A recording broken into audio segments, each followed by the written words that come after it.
Assalamualaikum warahmatullahi wabarakatuh. Waalaikumsalam warahmatullahi wabarakatuh.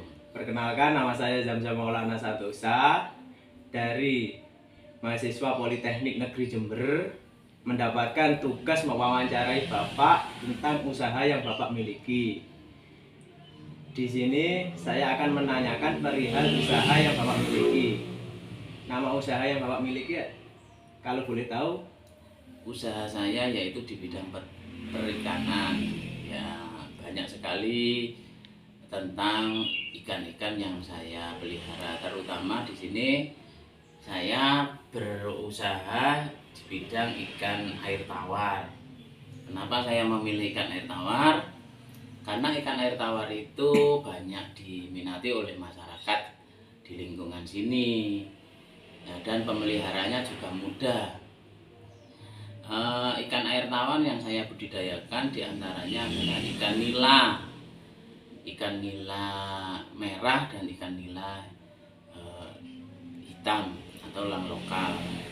Kemudian juga ada ikan-ikan yang lain, tetapi saya memang memprioritaskan ikan nila yang utama. Kenapa? Karena ikan nila itu mudah sekali untuk pembibitannya dan pemeliharanya juga sangat mudah. Di antaranya adalah dalam pembuatan bibit ikan nila itu kita tidak perlu mendatangkan atau membeli dari luar. Cukup kita bisa membudidayakan ikan nila yang sudah besar, kemudian kita sendirikan untuk menjadi calon-calon induk. Kemudian induk itu diberi makan yang secukupnya sehingga nanti bisa mengeluarkan anakan ikan nila yang bagus. Itu cara pembudidayaan bibit ikan nila. Setelah ikan nila itu menetas, kemudian disendirikan. Kenapa kok harus disendirikan? Supaya ikan nila itu tidak dimakan dengan yang lain. Disendirikan. Kemudian kalau sudah banyak, baru nanti dimasukkan ke dalam kolam pembesaran. Di kolam pembesaran itu ada dua sisi. Yang pertama adalah kolam pembesaran untuk bibit. Yang kedua nanti kolam pembesaran yang digunakan untuk konsumsi. Yang kolam pembesaran untuk bibit kita kasih makan sentrat.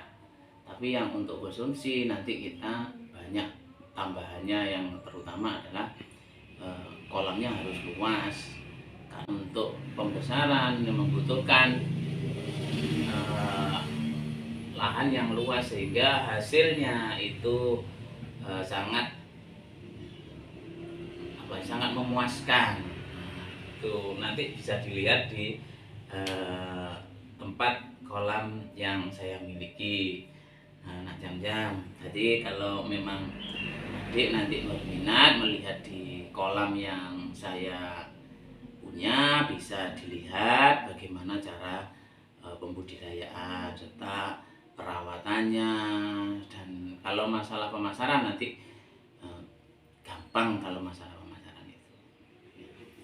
Untuk pemasarannya itu bisa melalui apa kira-kira?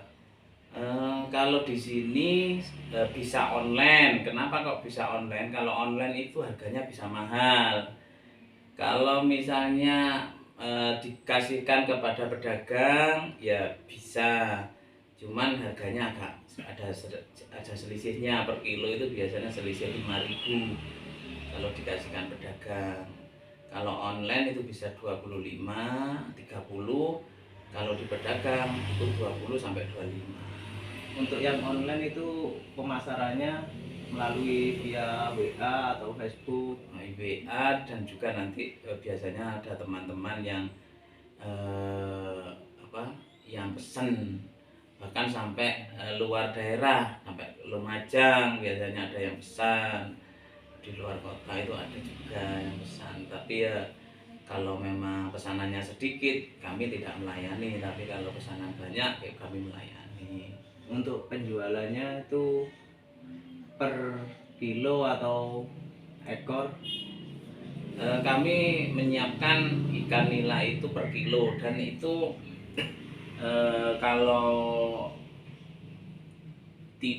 kalau dekat atau wilayah-wilayah sini itu kami menyiapkan ikan yang sudah siap goreng. Maksudnya siap goreng itu sudah dibersihkan oleh pekerja kami. Karena kalau tidak dibersihkan itu biasanya ikan-ikan itu kalau cukup banyak itu bisa busuk, cepat busuk kalau nila. Tapi karena pemasarannya itu gampang dan laris, makanya kami memilih ikan nila. Meskipun kami tidak bisa menjual dalam kapasitas besar, Mas Ian. Kenapa Bapak kok tiba-tiba memilih usaha itu ke perikanan selain kebutuhan pasar itu, selain kebutuhan pasar, kenapa Bapak kok tiba-tiba memilih perikanan? Ini Ganjang, awal saya itu usaha ikan itu awalnya dari hobi. Saya suka memang memelihara ikan awalnya.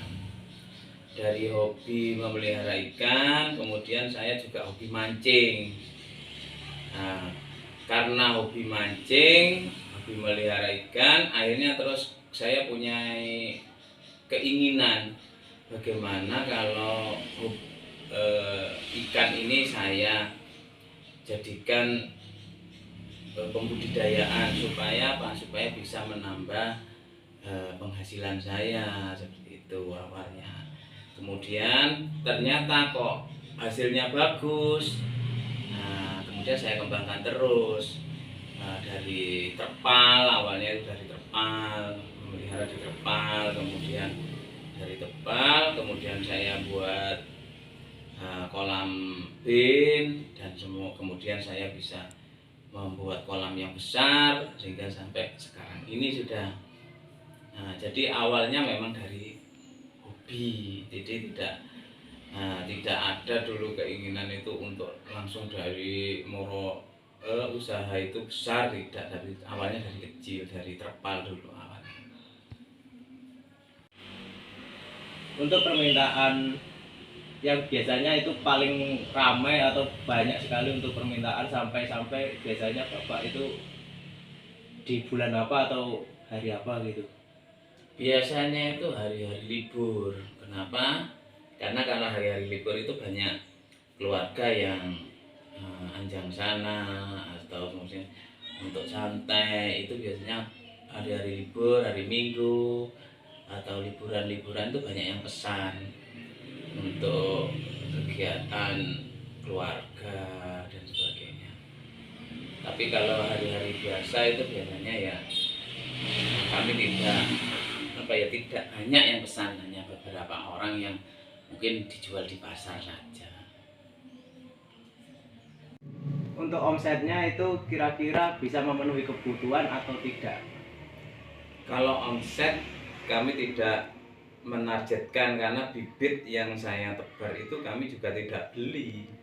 Jadi bibitnya itu kami membuat sendiri. Kemudian kami juga pakannya juga banyak pakan yang kami lakukan adalah pakan alami, sehingga kami tidak terlalu banyak mengeluarkan biaya. Tapi untuk hasil omset yang kami terima, hasil itu ya lumayan lah untuk kebutuhan, bisa membantu dari hasil penjualan ikan tersebut. Kami bisa panen 2 minggu 2 kali. Selain usaha perikanan, apakah Bapak memiliki usaha yang lain? Kami ya ada, tapi kami tidak seperti perikanan. Tapi kami juga punya usaha, yaitu di bidang ternak sapi. Itu pun kalau peternak sapi itu kami tidak begitu besar, cuma ada sekitar 3 atau 4 ekor saja untuk sambil untuk menunjang ekonomi kami. Karena lahan yang kami miliki daripada tidak bermanfaat, kami gunakan untuk menanam rumput, sehingga rumputnya bisa digunakan untuk pakan ternak kami. Itu sehingga sehingga kami tiap tahun itu bisa jual hasil ternak sapi kami setiap tahun sekali. Wah, banyak sekali ya usaha yang Bapak miliki. Boleh gak Bapak memberikan motivasi ke teman-teman agar supaya anak muda zaman sekarang itu bisa memiliki usaha sendiri dan tidak ketergantungan oleh pekerjaan dari luar? Terima kasih, alhamdulillah kami bisa memberikan motivasi kepada adik-adik. Motivasi kami adalah yang pertama adalah telaten, open, dan titen itu pasti panen. Itu pesan kami. Kenapa kami mengatakan demikian? Jika adik-adik itu bisa telaten, bisa open, bisa titen, itu pasti panen nanti. Dalam arti apapun usahanya yang penting ditekuni, maka adik-adik bisa sukses. Itu pesan kami. Tapi untuk motivasi kami adalah yang harus dilakukan punya semangat yang tinggi. Jangan memilih-milih usaha. Apapun yang ada di sekitar rumah kita itu bisa dijadikan sebuah usaha. Asalkan adik-adik itu betul-betul giat dan harus mempunyai semangat senang terhadap apa yang akan kalian lakukan. Itu motivasi kami. Jadi jangan lupa telaten, open, pasti panen. Itu deh. Terima kasih Bapak atas pemberiannya materi dan motivasi kepada kami. Kami mengucapkan terima kasih. Kurang lebihnya saya mohon maaf. Assalamualaikum warahmatullahi wabarakatuh. Waalaikumsalam warahmatullahi wabarakatuh.